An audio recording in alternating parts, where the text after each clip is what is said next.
Yes, I know it's late. I know it's probably been a good 6 or 7 days before this episode should have actually been out properly. I apologize for that. The tour and music festival I was on was pretty crazy. You don't even want to get into the complications there. But for the matter at hand, I did actually have an earlier episode prepared for this. Just a lot of the footage was lost along the way, sloppily white balance, the mic didn't pick up well. Not good. But now to the matter at hand. Hey there, folks. Welcome to Spectrum Pulse. We talk about music, movies, art and culture, and this, it's Billboard Breakdown.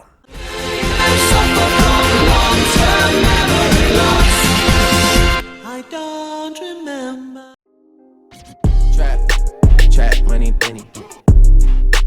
Okay, look, I'm gonna blow through this fast because at this point, the chart's gonna roll over in a day or so. Might as well blow through the top 10. I got my notes here. I'm not gonna waste any more time. Number 1, In My Feelings by Drake. It's pretty consistently dominant, except in on-demand streaming. Probably gonna lose further there. At number 2, we have Girls Like You by Maroon 5 featuring Cardi B. It had its airplay peak, but it had the stronger sales in order to compensate for it, even though I do think it's kind of on the way out with the rest of the summer songs. Speaking of summer songs, I Like It by Cardi B featuring Bad Bunny and J Balvin. It's now in a little bit more free fall when it comes to airplay, but the streaming's a little stronger. Then we've got Fifi by 6ix9ine featuring Nicki Minaj and Murder Beats. It's so dominant on YouTube, but the sales and the streaming, they're not exactly going away.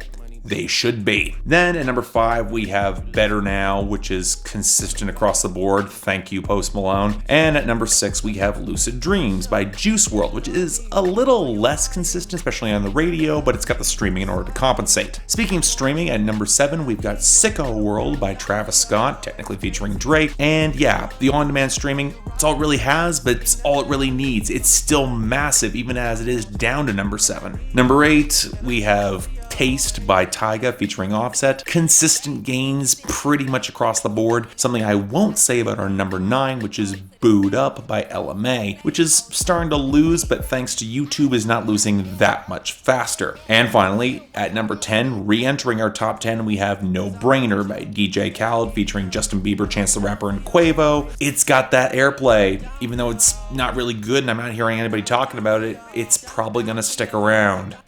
Joy.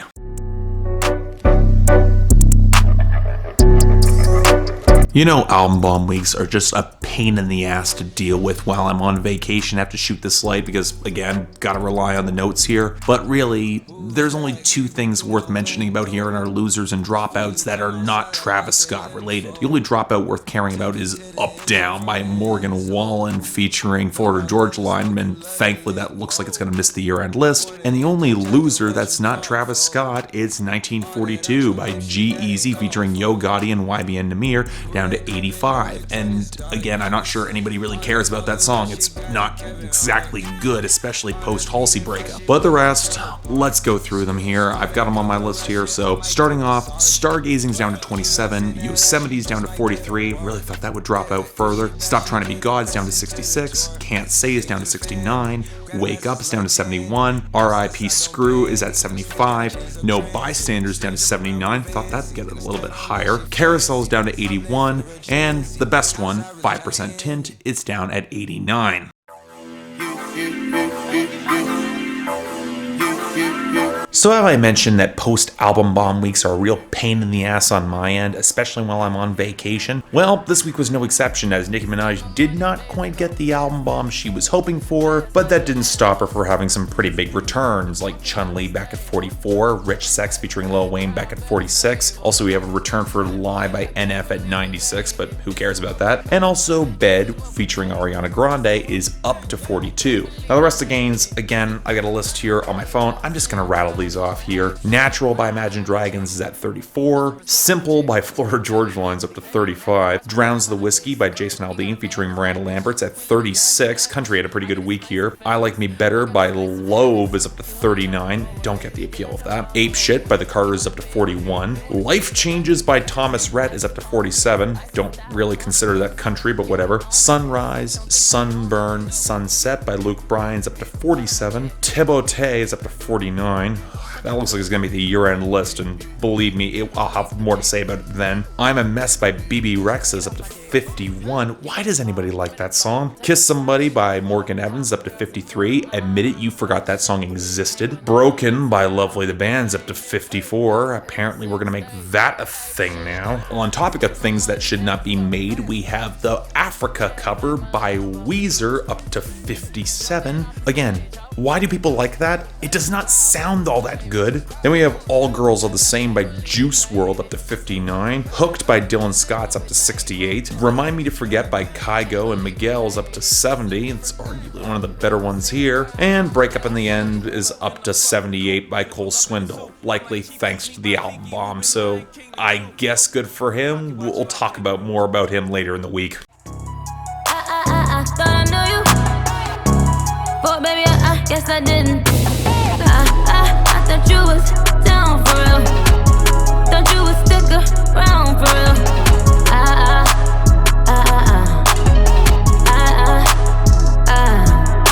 Okay, we got 10 new arrivals. A bunch are from Nicki Minaj, so let's blow through this pretty quick. First off, her collaboration with The Weeknd. Honestly, I'm gonna forget about it the second I walk away from this video. I nearly forgot about when I covered Queen, because there's nothing to really say about it. The instrumental's way too brittle, even for The Weeknd. It doesn't really flatter him. He and Nikki have no chemistry, which I said in the review. And honestly, it just feels kind of sour and petulant, and it's a look that does neither of them any good on a track like this. It's album filler. And it's really only here thanks to The Weeknd credit, less than Nicki Minaj, so let's go with that. But on the topic of album filler, Every night a different town, she follows me around. So you get what's left of me.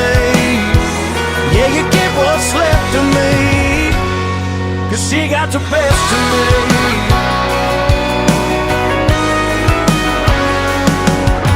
look, I like Luke Combs. And for the most part, I kind of like this song. It's got some pretty conventional instrumentation, but it's a decent melody. I can kind of get behind it, even if it's a little bit too sour for my personal taste. And this sort of breakup song really does pale in comparison to other breakup songs that Luke Combs has put out in the past. But again, this is album filler. And the fact that he's just continuing to pull out songs from a re-release of an album that frankly, I was only thinking was okay last year. Not a good sign if he's trying to prolong his career. I want to see whatever's coming next. Not really this, which again, I'm gonna forget when I walk away from this video. And all these other girls keep wondering what I fuck with you for.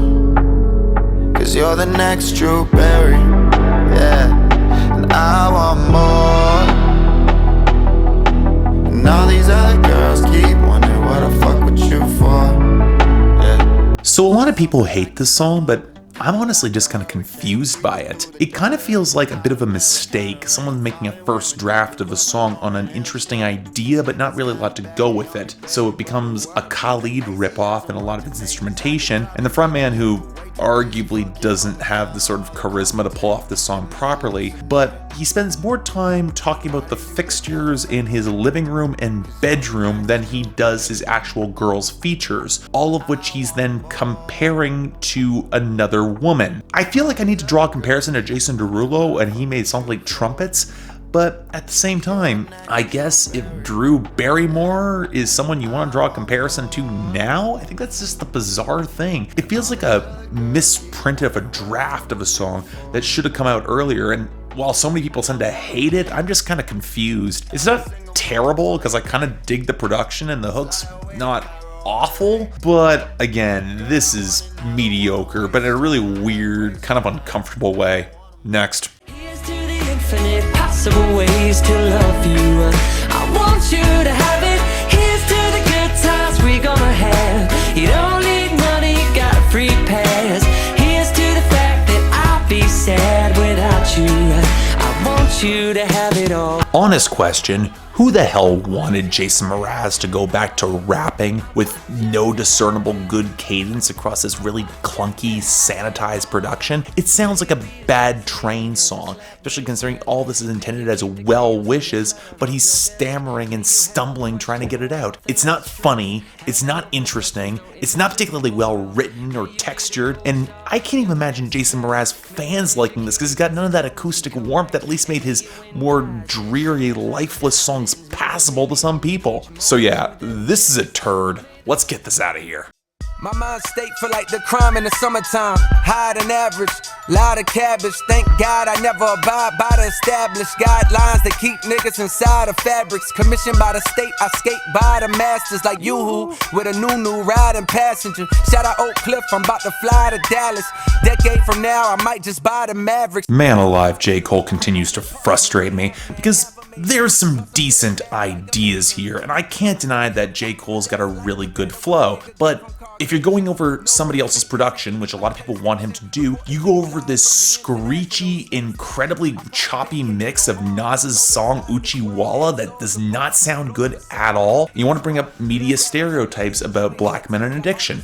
Fine, I think there's a really valid conversation to have about that whole thing, but does that exactly excuse some of the stereotypes you yourself use, even if they're positive? And all your hand-wringing around that seems really flimsy, especially when you reference it in the song. Again, I think the most egregious error in a song like this is saying that KOD is a great record, which no, it is absolutely not, but I've already said my piece on that, and overall, I'm just about tired of J. Cole as a whole. Next. Working me, she working me, urging me, it be urging me. Chill it up, the top and close the curtain, please. I decided to go up like Major League. She just popped the Perky, chill like poking beans. She just popped the Perky, say I hurt her knees.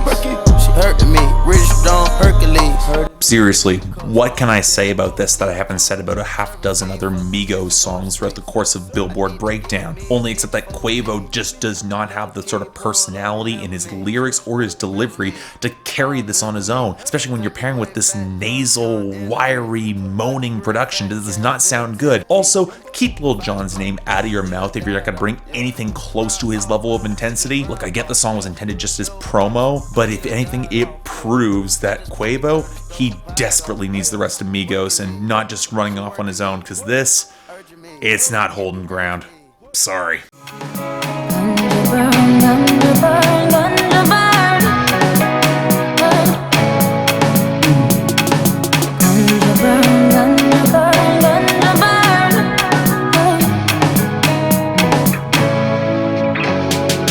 So I'm not gonna lie, it's probably Nicki Minaj's one of her better songs from that last album, Queen. I like the guitar-driven groove. Her hook is not great because I don't think she's a great singer, but her verses are on point, at least when you don't dig into some of the details. But overall, I think it's a good song. It's catchy. It's got pop appeal. It's even got a little bit of texture, which I think she could desperately use more often. Maybe tilt it into a little bit more of that Caribbean sound, which I think is good for her. But why does the song just go on for an additional minute and a half and have nothing more to really say? Maybe just coasting out for more of a dance vibe, I guess, but that's not the vibe you get from the verses that feel increasingly disconnected from the hook. I don't know, it's still catchy, and if it wants to stick around, fine, but Nicki's done better than this. It doesn't really hold together as a whole.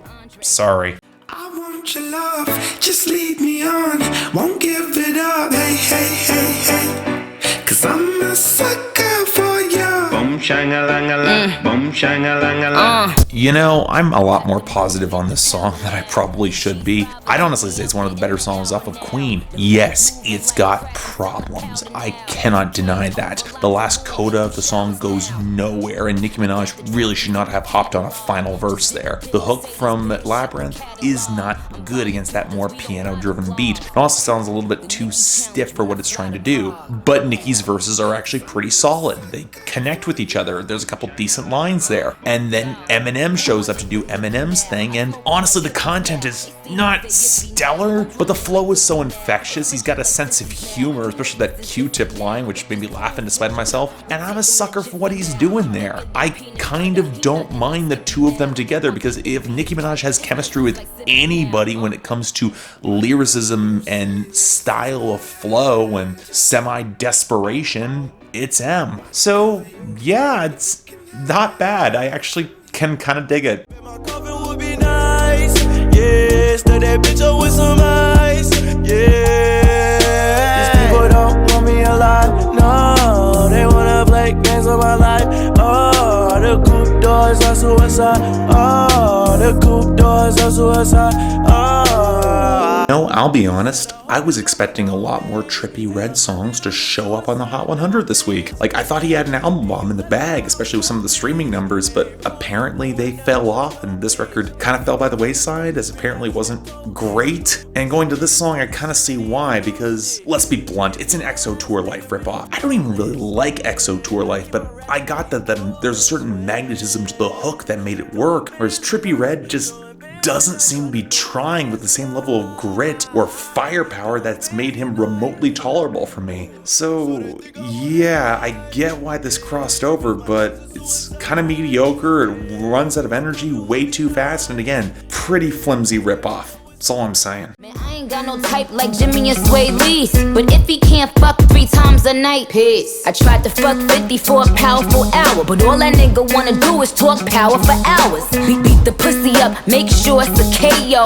Step your banks up like you moving that yayo. I'll be honest, this song did what it kinda had to do. It brought Nikki back to the spotlight. She's pretty much flowing reasonably well over that old Biggie beat. She's one of the few people who could flip it convincingly, more focusing on screwing male rappers, whereas Biggie was focused on screwing female R&B. Yeah, it's all kind of tasteless, but Nikki does what she has to do there. But Nikki, even if I was willing to give you a pass for some of the more crass lines and you calling some of the rappers out, it doesn't exactly help any progressive credentials you're trying to maintain with some of the cuts you were making about Young Thug and Designer. They're easy shots, and frankly, you're a little better than that. But even with that, I was willing to give her a pass up until the ending.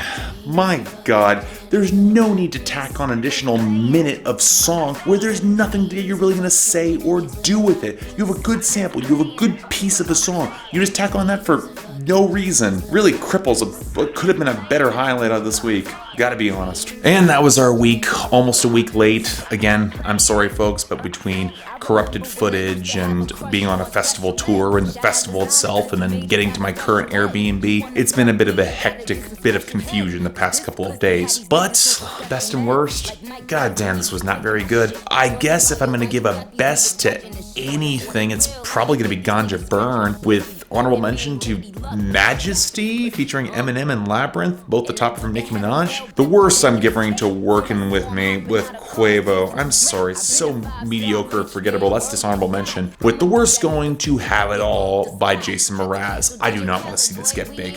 Folks, let's not make this get big. Thankfully, Ariana Grande is probably having an album bomb this upcoming week with Sweetener, so my life just got more interesting. But until all that, I'm Mark. You're watching Billboard Breakdown on Spectrum Pulse, and I'll see you next time.